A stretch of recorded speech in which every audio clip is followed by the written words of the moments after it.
Hi, Kevin. We're here today to talk about diabetes.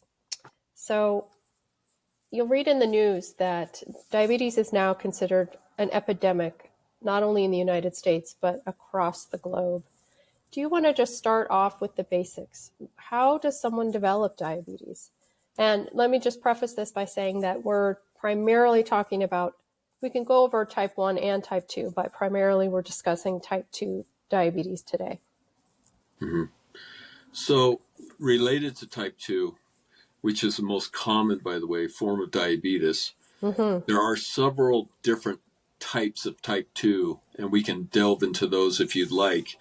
That'd be great. But primarily, there are really several factors. The first thing that comes to mind for many people is diet and the consumption of food being one of the primary causative factors of type 2 diabetes.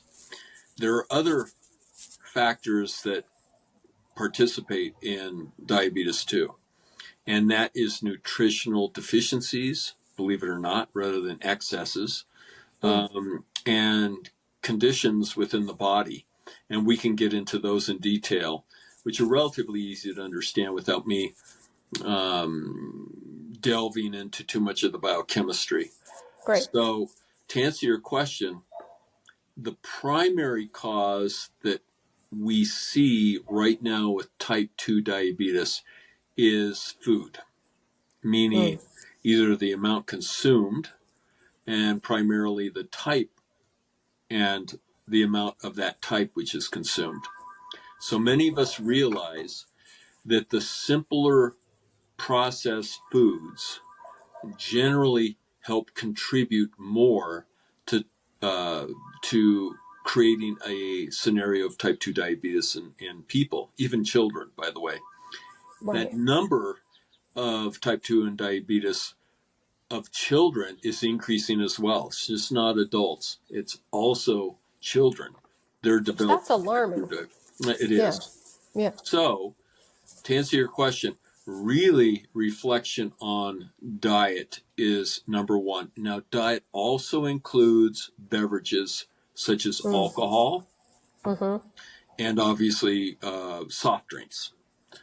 So these seem to be at the current time the primary cause of type 2 diabetes. The second cause would be deficiencies, and that is related to diet as well. So as an example, insulin, which is the hormone that's used, it's an anabolic hormone, by the way, which means it's meant to build, so to speak. Anabolic meaning to build up, catabolic to break down.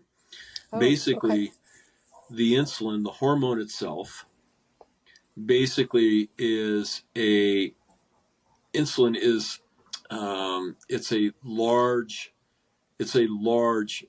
hormone itself, meaning that it is bound to many peptides. There are peptides that are linked together, and the peptide linkages of this hormone is primarily helped by we call sulfur or disulfide bonds.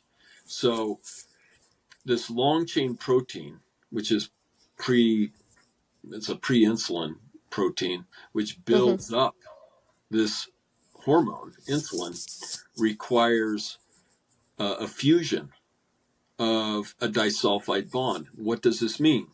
It means that sulfur plays a particular role in this process. The lower the consumption of vegetables, primarily cruciferous vegetables, which we recognize as broccoli, Brussels sprouts, or the high sulfur-containing vegetables such as cabbage. We could just elongate this. The lower the consumption, the lower probability of sulfur in our diet, which helps the disulfide bond occur.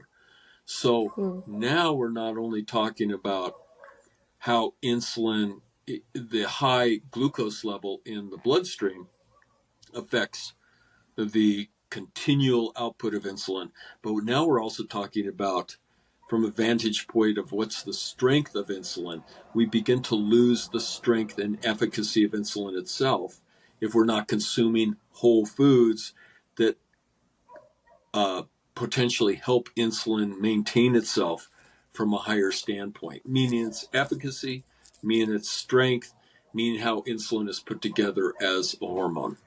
Okay, can I stop you right here? So, are you saying or suggesting that insulin resistance is that would that be a result of not eating enough cruciferous vegetables, of not eating enough sulfur, or is that a different concept? That's a different concept. Okay. That's resistance. Okay. This is Yeah. actually the hormone itself. It's almost like you putting a train together and you have many cars that hold the train together. But Yes. if there's a dysfunction in one of the couplings, the train won't hold together, and therefore insulin becomes less efficient at its job. Okay. To your point, insulin resistance can be due to a multiple amount of factors as well.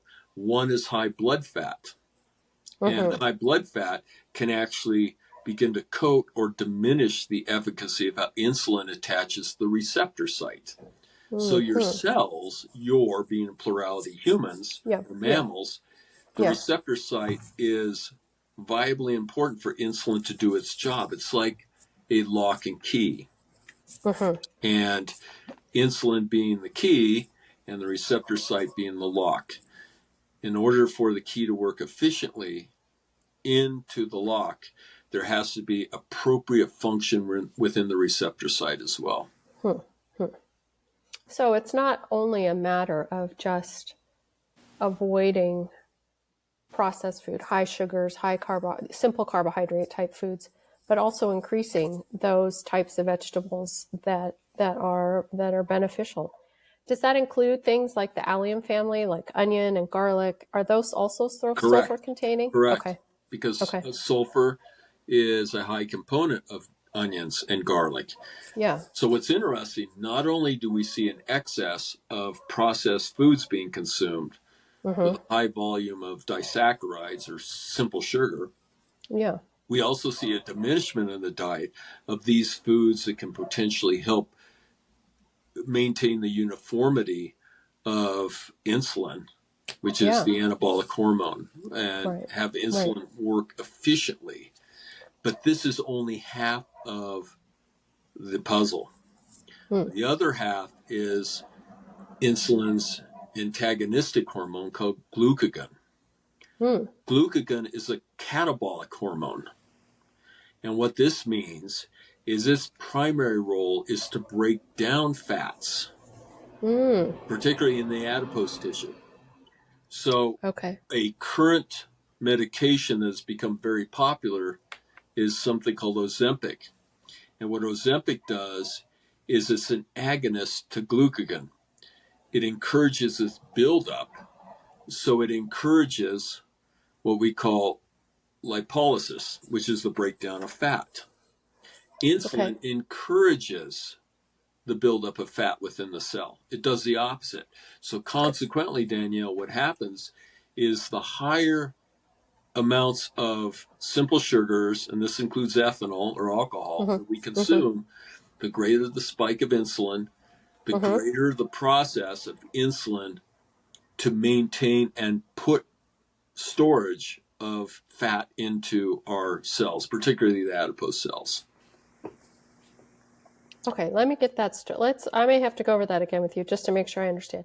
So insulin actually encourages the storage of fat in our cells. Correct. Okay, and to some degree, is there any health benefit to that, or it's always a negative? No, there is health benefit. This health of the cell requires a little bit of fat, correct? Of course. There is benefit. There's two types of fat. There's brown fat and white fat. But there are health benefits in a healthy individual because, as you correctly mentioned, we do require some amounts of fat stored in the cell. But when it goes beyond the range of what we consider biochemically healthy for us, any mammal, then what happens is that escalation creates problems, as we've seen We Okay. have cardiovascular problems. We have, Right. I could just go on. I think many people without notation here understand Yeah. what overweight conditions and obesity leads to. Absolutely. So So, if you, yeah. so the key here is to maintain a steady gradient of insulin, and that's Mm-hmm. why eating good food or whole Mm-hmm. foods Right. maintains a low spiking of insulin, and Right. consequently, glucagon as a catabolic hormone Mm-hmm. can do its job, and they maintain correct ratio. And that's what's Mm. important. So you don't throw the ratio off, because when insulin is spiked, then what happens is hormone sensitive lipase drops. And hormone sensitive lipase is an enzyme that is responsible for mobilizing fat. Mm. So it actually drops. So you Correct. can't, so it reduces your body's ability to mobilize fat. Correct. Okay. Correct. Okay. Particularly triglycerides. Triglycerides, the higher amount of fats that we eat in the form of triglycerides, the Mm-hmm. greater the opportunity that we're going to store fat. This idea that high fat diet is beneficial for losing weight because it increases keto, induces ketosis and things like that Mm-hmm. is really Mm-hmm. a misnomer.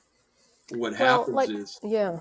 the more you consume triglycerides, the more the insulin wants to take the glycerol, the sugar component out of that fat, and to Mm-hmm. store it into the cell. Mm-hmm. So then when someone uses a GLP-1, which is, I think, the right term, the generic term for Ozempic, a GLP-1, like is that the glucagon? Am I saying that right? Correct. Glucagon? Glu, Mm-hmm. glucagon, the agonist. So that they're kind of ramping up the purpose of that drug is to ramp up that glucagon. But then does insulin also keep going? Like, do they keep going like this? Yeah, good question. So basically, not necessarily. The Okay. ratio of glucagon increases above the ratio of insulin. The Okay. problem with Ozempic is it's important to remember that your kidneys cannot register sugar to metabolize the glucose.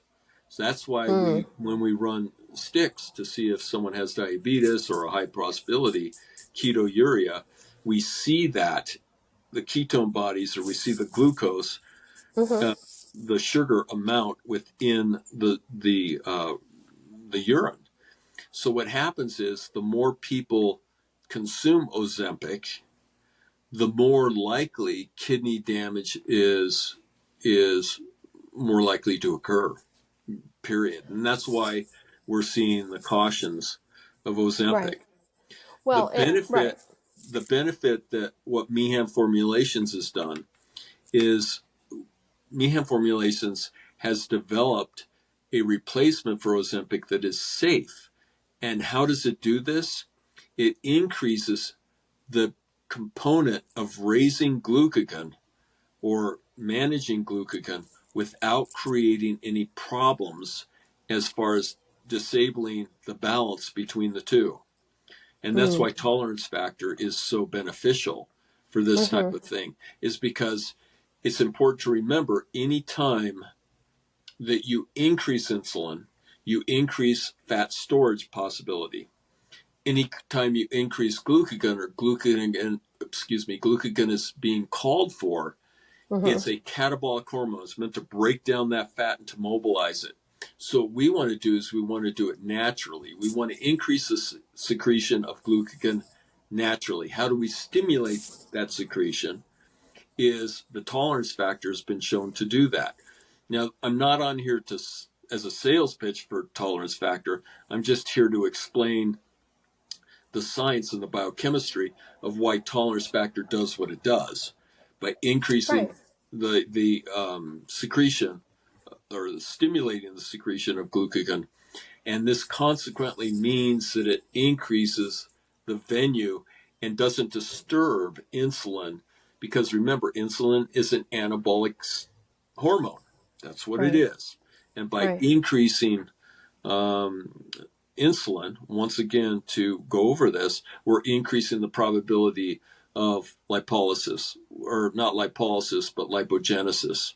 And if I said lipolysis in the past, lipolysis is breaking down the fat. Which is Lipogenesis, what we want. Lipogenesis is creation of fat. Yeah. Liponeogenesis is literally the storage of fat in the Right. cell, and that's what we don't Right. want in Right. excess. Right. Right. That's true. And I do want to make a point, and just for safety's sake, we realize Ozempic, Wegovy, Mounjaro, all of these new drugs are in fact drugs, and they're FDA regulated. What we're talking about is a supplement. It does not need to be approved by the FDA. It's a natural combination of ingredients that helps support the way your body is naturally supposed to function. We are not suggesting it's a drug or that it treats or prevents or cures any disease, but it can help your body function the way it's designed to function. Correct. We can't guarantee anything with anything. Medications cannot guarantee anything. We They can't can't. guarantee anything. But Yep. the directive of tolerance factor is to do just that. For me Right. personally, as a developer, I saw Ozempic coming, from studies before it was even released. Metformin was, the great grandfather, so to speak. And I had to personally, consciously come up with something to address what people were looking for in this drug, and to offer it as a safety measure, as a safer measure. Now, I'm not going to say Ozempic is bad. I leave it up to the viewer. What I'm just telling you is biochemically what the drug does. Excuse me. Biochemically. Well, and there is something that's alarming to me, is that people that are using Ozempic for weight loss are taking a ridiculous amount.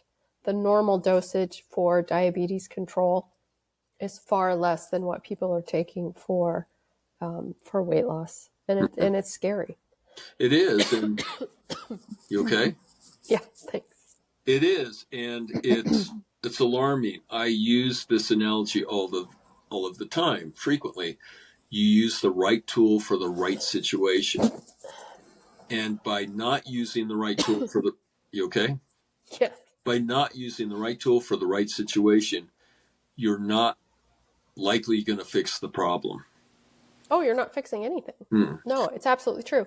And studies have shown when you go off these GLP-1s, you gain the weight back, you've tanked your metabolism, you've lost muscle, you're potentially malnourished because you're not eating the right things or enough of anything. And so you're worse off than when you started. You may have temporarily lost weight, but you haven't fixed anything. And the fact of the matter, go ahead. Right. And even more than that, you don't only gain your weight back, you increase the volume of fat, because what happens is these hormones are trying to regulate themselves.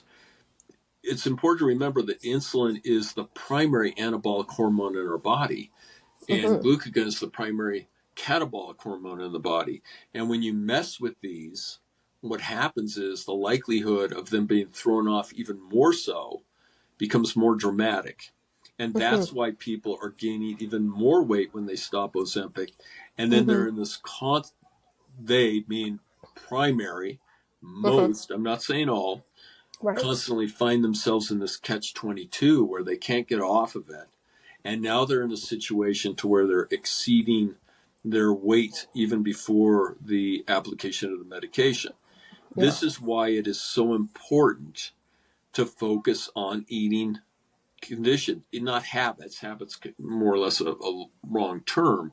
Just eating in general to support the body. Because even if this occurs, you get off Ozempic as an example, and you're likely to maintain a healthy condition if you maintain a good diet. Because remember, what goes in is important for what is demonstrated in the body. You can't gain weight if you're not putting anything in the system. The system is literally lacking the ability to form liponeogenesis. And that's important to understand, is that what we want to do here, not just at Meehan Formulations, what I'm suggesting, these podcasts are meant to be, as you know, educational, is to suggest that people look at what they're eating, look at what is happening to their system, because your body's a great reflection. It's telling you what's happening. It is part of nature. It's like a tree not getting enough water, a plant not getting enough water. And once we understand that, we can say, okay, how do we readjust that? How do we manage the correct watering facility for that plant or that tree? The same thing with our body. How do we correctly utilize the nutrient within our system so it can be efficiently utilized in the most appropriate way? People many times don't realize that individuals who are obese or overweight are actually malnourished. They're not Right. overnourished. They're Yeah, actually undernourished. they are. And Right. it's actually leading to starvation in Well, many it's an ways. interesting, yeah, it's such a dichotomy because you've got this huge volume of calories and a total lack of nutrients. Mm-hmm. If you are eating foods, and again, we'll jump back to the cruciferous vegetables, broccoli, and that whole cabbage, any of the vegetables, fiber, things that have nutrients in them, they are actually naturally lower in calories, but they also are feeding your body something that it needs beyond just the caloric input. And so if you're eating empty food, Mm-hmm. you're gonna be malnourished. And like you were saying earlier, that you require nutrients to make sure your insulin is working properly. And if you're not getting those, and you're just eating, what amounts to sugar and fat, you of course you're going to be obese, even if Exactly. you're, yeah. One of the actually the leading country with diabetes now, type 2, is China. And many people are surprised because they have an avenue of thought that feels that China eats healthy. But the introduction of Western dietary foods has Yeah. infiltrated China to a high degree, as it has Egypt, as Yep. it has Mexico. Yep. And these foods, this is why we're seeing an escalation of type 2 diabetes, or one reason I should say. There Yeah. could be other variables, but the one variable that we see in commonality is that it is literally the food that is being consumed. I know. And It's the it, change away from traditional foods to a Western diet. exactly. Yeah. So Yeah. it's important to remember, getting back to glucagon, what diminishes its ability to do what it does. In other words, what inhibits glucagon? And that would be anything like insulin spiking, Mm-hmm. high amounts of sugars, because that's what creates insulin to spike. Right. Right. Actually, antidepressants will inhibit because of GABA-aminobutyric Oh. acid. Oh, Increasing that's interesting. GABA-aminobutyric acid will do that. Now, Okay. insulin is produced to some degree, the protein or the hormone within the brain. And there's been a noticeable demarcation in Alzheimer's increase with insulin fault. And this is important to understand too. Why are we seeing an increase in Alzheimer's? Mm-hmm. Why are we seeing a correlation with insulin spiking and harming, because it is produced to some degree in the brain, In the rather than the brain. insulin, because the pancreas is what produces insulin, the beta cells. Right. But we're seeing some correlation with Alzheimer's and the mismanagement of insulin. And this is And important. yeah.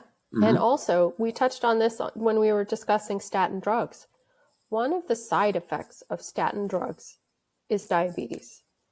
Correct. It causes it. And so and there Correct. is a study that was done that showed some group of people, older individuals that had dementia, they took them off their statin drugs, the dementia went away. That is correct. They put, and I saw the study, and they put them back on, and the dementia Yep. returned. And that's why I don't know if I mentioned it in our podcast about statin drugs. This Yeah. is why statin drugs are, I really encourage people to exercise caution on Extreme statin drugs, cost. because it Absolutely. really is detrimental. You Yeah. need lipoproteins. You And the need them. reason why, as I mentioned, Yeah. I elaborated within that podcast, is if you diminish lipoproteins, you're diminishing the supply to vital organs and Mm-hmm. tissues within our Mm-hmm. body. And Mm-hmm. you're going to see this continue to happen, Danielle. Yeah. Yeah. And for some reason, a lot of physicians still believe statin drugs are safe. Now, I'm not here to criticize physicians. Please, I Mm-hmm. want to make sure that is clear. But I think it's worth looking at what statins do Absolutely. and what Absolutely. happens to our system when we take the drug. And I encourage people to look at Ozempic. What Yeah. does it do to your system? What Yeah. happens when you take Ozempic? Mm-hmm. What is really happening to the kidneys? Mm-hmm. Can we look at in a mindful way of managing the the synthesis or secretion of glucagon? And we can do so by maintaining low levels of insulin, maintaining a high integrity of the insulin hormone. When I talk Mm-hmm. about disulfide bonds, Mm-hmm. maintain a high capacity of the receptor site on the cell to receive the insulin. Remember the lock and key. Mm-hmm. And by doing Mm-hmm. so, we're able to manage glucagon in a healthy level so it maintains a correct ratio of being a catabolic hormone. Right. Right. Right. So let's really go back to basics here for a second. If someone is watching this and they all of a sudden are concerned and they've been told they're pre-diabetic or they're maybe should consider starting medication to prevent, I mean, you can't prevent diabetes, but to manage diabetes, where would you suggest someone start? How do you start making changes in your diet? I know you eat like that all the time, so it's a no-brainer for you, but think of someone who eats a lot of processed foods. Where do they even begin? The first thing I suggest them to do is to begin with vegetables that are sweet in nature.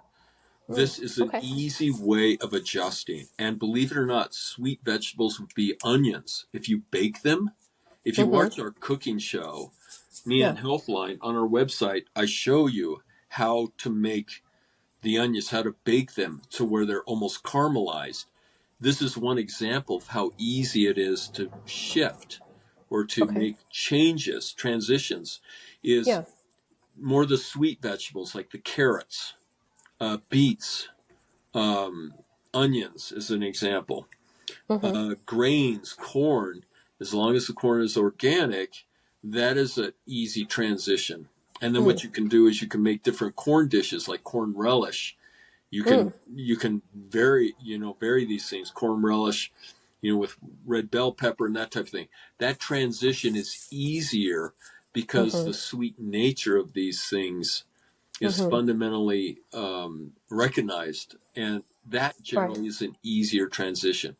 And Right. then baked goods with whole wheat Okay. and using honey and things like that, you can do that in a healthier way, in a healthier manner. And that Mm-hmm. helps the transition process Mm-hmm. from eating, refined foods like white rice and things like that. Right. That Mm-hmm. transition is something that's quite easy. As a matter of fact, my partner's children, who are very young, they find it easier when I make foods like this because obviously as children they're used to eating, a lot of Things. sweet foods. Right. Right. So this transition is easier, and they'll actually start to eat salads that Mm-hmm. have sweetness like red bell pepper and Mm-hmm. things like that, and they begin to enjoy it, and it's And the habitual. palate shifts, and you're Exactly. also getting fiber. I think the other thing is that people, unfortunately, you have to stop buying processed meals out of the freezer, out of a box, and you have to mix things on your own. You have to just Exactly. make And them on your own. Yeah. and a very difficult thing for a lot of people to kick is alcohol. Mm-hmm. Alcohol has no nutritive value No. whatsoever. As a matter of fact, No. it's classified as a class 1 carcinogen. Yeah. And Yeah. it's It's hard, true. as you and I know, and the audience knows, for people to stop alcohol because of its addictive nature.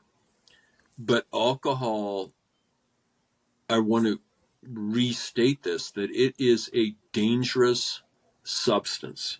Mm-hmm. It is destroying your liver. Every time you consume ethanol, Yeah. there are cells in your liver that die. And then there's Yeah. scarring that occurs. You can't avoid it. And Mm-hmm. if it Mm-hmm. wasn't for alcohol dehydrogenase, an enzyme, it would kill you. There are some Oh, societies in the world that cannot drink any alcohol because the enzyme is underactive. Alcohol will kill them.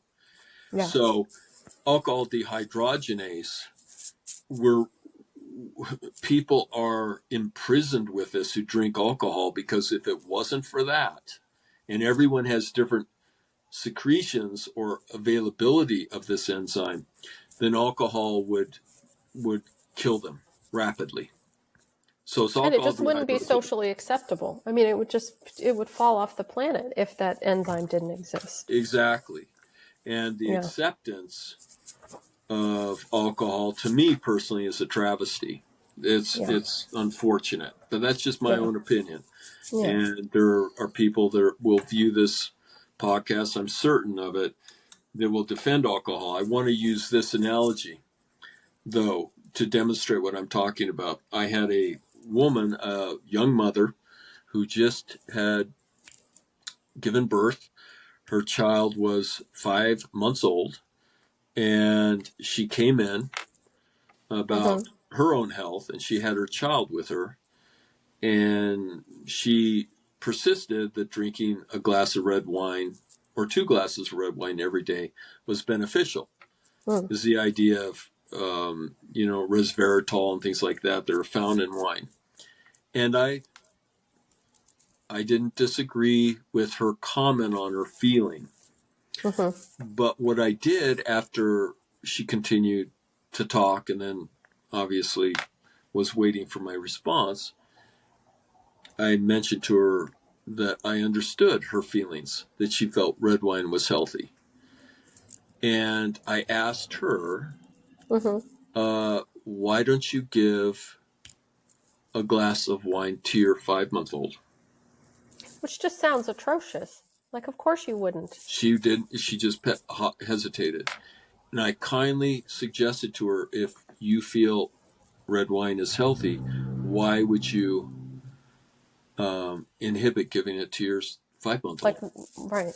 Right. That demonstrates what I'm talking about. Yeah. Yeah.